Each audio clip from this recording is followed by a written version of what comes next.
তো hello friends, আশা করি তোমরা সবাই ভালো আছো। তো আমি ঘুমের তুইটা রেডি হয়ে গেছি। তো রেডি হইয়া চা বসাই দিছিল মা, তো চা হয়ে গেছে তো আমাদের বাড়িতে অতিথি এসেছে অনেক দিন পরে। তো আমার জেঠি বৌদি, একটা ভাইয়ের মেয়ে। তো আমরা ওখানে লড্ডু খেলায় সবাই ব্যস্ত। তো লড্ডু খেলি, তো কানা চোখানো অনেক গল্প চলতেছে। তো এদিকে আবার রান্নার আয়োজন করা হইতাছে। তো তোমরা ভিডিওটা কন্টিনিউ দেখতে থাকো, কি কি রান্না করবো আজকে। তো আমি রান্না করছি না, আমার মা তো দিদন তারা মিলে রান্না করছে মাংস, মাছ, পরে ডাল, তারপরে বাজি, মানে শর্টকাট দেবো বলতে হঠাৎ করে তারা আইছে। তো এনে সবাই খাইতে বইছে। তো তারপরে যাইব গা।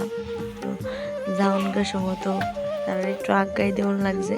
তো ভিডিওটা ভালো লাগলে তোমরা লাইক কমেন্ট শেয়ার করে দিও। তো টাটা, এ পর্যন্ত।